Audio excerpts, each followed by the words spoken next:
Bismillahirrahmanirrahim. Assalamualaikum warahmatullahi wabarakatuh. Alhamdulillah ketemu lagi dalam channel Holy Peter ya. Kita kedatangan tamu dari Makassar, Ibu Hajah Andi Rida.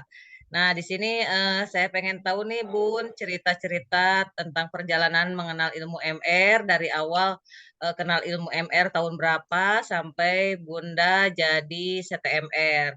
Kepada Bunda Hajah Andi Rida, saya persilahkan. Terima kasih Bunda Holly, Masya Allah luar biasa, masih tetap semangat ya. Alhamdulillah. Iya, kita bisa membuka energi-energi dari Bangkok yang Masya Allah luar biasa. Semoga ke depan nanti kita akan dipertemukan lagi di trip-trip selanjutnya.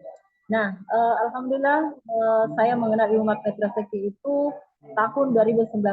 Saat itu saya berada pada titik yang terendah. Maksudnya banyak persoalan, banyak pokoknya saya berada pada titik yang terendah dan saat itu saya bingung, aduh mau ngapain karena galau hati kan. Nah, tiba-tiba ada teman saya yang ngajakin seminar, tapi ngajak seminar itu kan biasanya kalau ada magnet-magnetnya gitu, saya pikir ini ya apa namanya multi level, bisnis multi level. Nah, saya mikir ngapain multi level enggak, saya nggak suka bisnis yang multi level kan ada magnet-magnetnya. Terus dia bilang, ayolah ikut, kalau perlu saya bayarin, gratis. Dia bilang, iya deh saya coba. Tapi kan itu waktu hari Sabtu ya, dan kebetulan yang bawa materi waktu itu adalah Dokter Fikri. Saya ikuti lah materi pada saat itu.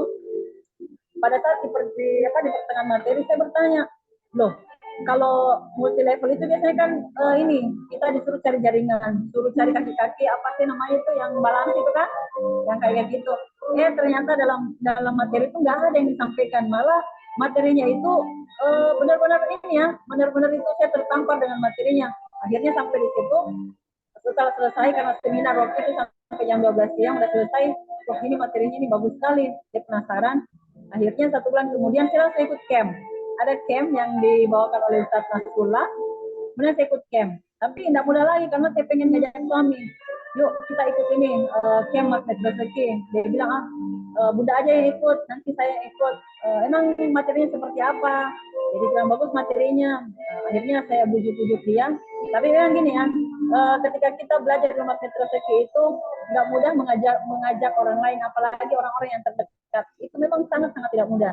Nah, jadi alhamdulillahnya itu suami ada kesempatan untuk ikut camp. Akhirnya saya ikut selama 2 hari. Luar biasa apa namanya, sangat-sangat membuat hati terasa nyaman, bahagia ketika ikut camp magnet rezeki. Sampai di situ pun saya belum puas. Saya pengen loh kalau misalnya ilmu ini sampai di saya saja, aduh sayang sekali. Akhirnya pada saat itu Pak Nasrullah tahun 2019 juga bulan kalau tidak salah bulan apa ya, bulan Juni-Juli ada TFT, training of trainer kan. Akhirnya antara bulan 3 habis camp itu bulan 3 ke bulan Juni ada TWMR karena persyaratan harus ikut TWMR. Akhirnya saya ikut ke TFT dan alhamdulillah luar biasa. Setelah ikut TFT rasa hati ini selalu terpanggil untuk menyebarkan ilmu ini kepada keluarga, kepada teman dan sahabat. Dan luar biasa setelah menikmati dan merebut ilmu magnet rezeki, yang paling penting itu adalah ketika hati selalu tenang dan bahagia. Apapun yang terjadi semuanya disyukuri, alhamdulillah. Jadi sudah tidak ada lagi persoalan. Yang jelas di luar daripada kita itu adalah skenario Allah yang perlu kita syukuri dan kita harus melawan dalam hati kita itu hawa nafsu. Gitu Mbak. Gitu Bunda Holly. Berarti TFT-nya di sebelum itu ya, sebelum pandemi? TFT saya 2019, langsung TFT. Dari seminar, camp, langsung TFT. Belajar. Kalau untuk jurus yang paling favorit, jurus apa Bun? Jurus favorit? Kalau jurus favorit, sebenarnya ini yang pertama sebelum berkala ya, saya itu bagaimana memuliakan dan membahagiakan orang lain. Nah setelah belajar ilmu magnet rezeki, merebut ilmu magnet rezeki, diri saya itu sudah tidak penting, saya lebih pentingkan orang lain, itu memuliakan dan membahagiakan orang lain. Tapi ketika itu yang kita jalankan, masya Allah luar biasa, maka Allah yang pentingkan kita, gitu Bunda. Kalau pesan untuk yang baru kenal MR nih, yang baru kenal MR banget kan kalau dulu tuh kita kenal MR belajarnya dari Telegram. Nah, sekarang kan dipermudah ya dengan adanya sosmed gitu. Jadi pesan untuk yang baru kenal MR gimana, Bun? Pesannya. Ya, jadi sebenarnya itu belajar kita. Jadi fokus kita menyampaikan ilmunya kepada orang lain kan. Yang memberi hidayah itu tugasnya Allah memberikan hidayah, kita hanya tugas kita untuk belajar dan bersiap ilmu maka positif. Nah, teman-teman yang lain, sahabat-sahabat surgaku yang lain, ketika mengenal ilmu kita rezeki, seberapa banyak pun ilmu yang kita miliki, yang kita dapatkan, tapi ketika ilmu itu kita tidak praktekkan, maka ilmu itu tidak bermanfaat bagi kita. Nah, satu saja jurus kita praktekkan dalam ilmu magnet rezeki. Misalkan ketika kita muliakan dan bahagiakan orang lain, maka disitulah rezeki kita akan mengalir. Apalagi kalau semua jurus kita praktekkan, masya Allah luar biasa, kita akan merasakan surga sebelum surga yang sesungguhnya. Gitu, Bunda. Masya Allah, Bunda. Kalau kemarin terakhir katanya kan pasti kalau ada apa kan di Bangkok tuh dapat kebahagiaan yang sangat melimpah. Nah, itu kan sebuah permen ya, sebuah permen yang manis gitu. Nah, ini pasti dapat bungkusnya yang sesuatu banget nih. Boleh ceritakan bungkus permen yang Bunda Haji dapatkan nih selama sebelum keberangkatan ke Bangkok nih, Bun. Jadi untuk semennya itu bertubi-tubi Bunda. Saya tuh dengan suami kan sudah ini ya, sudah sama-sama hijrah pemikiran, hijrah mindset ke magnet rezeki. Saya sama-sama di tahun 2019 mengikuti magnet rezeki dan betul-betul mempraktekkan ilmunya. Jadi kita itu bagaimana kita bisa hablum minannasnya sehingga ada hablum minallahnya. Nah, tahun kemarin tahun 2023 pas bulan Mei tanggal 31 itu suami saya dipanggil oleh Allah.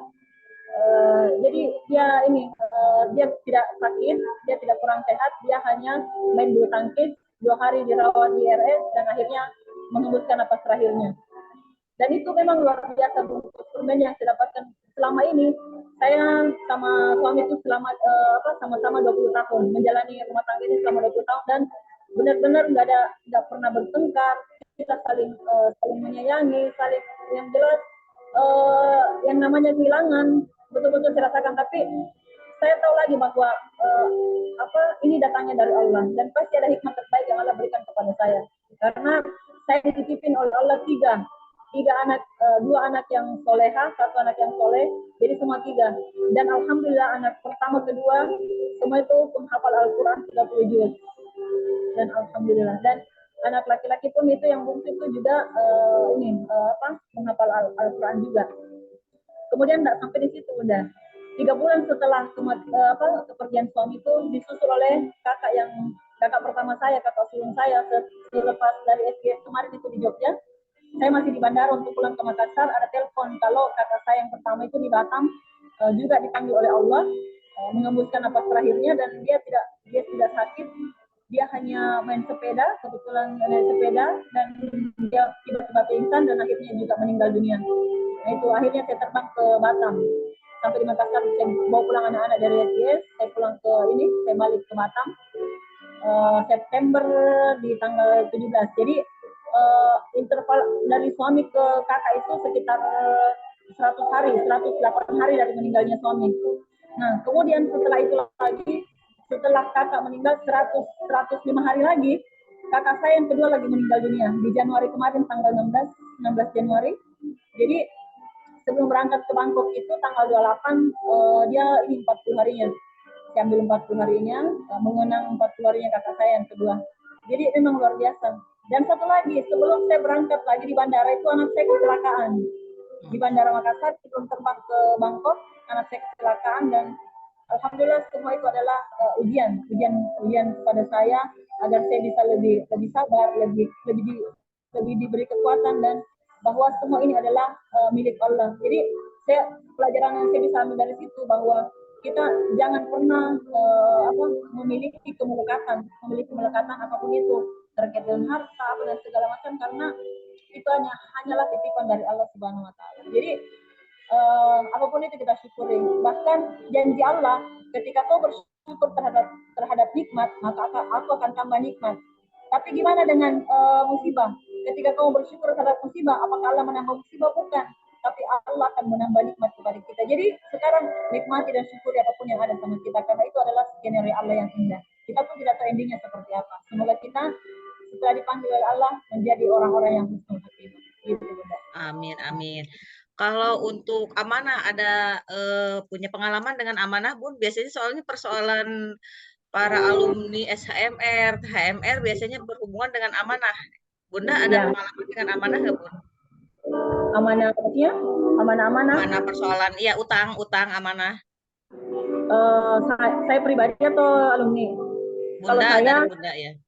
oh, kalau saya punya amanah juga. Tapi ini ya, saya yakin bahwa ketika kita punya amanah, saya berusaha untuk mengamputasi, melepas amanah itu. Maksudnya saya akan menyelesaikannya dan saya mohon kepada Allah bahwa ya Allah, saya akan berusaha untuk melunasi dengan caranya Allah, bukan dengan cara saya, tapi dengan caranya Allah.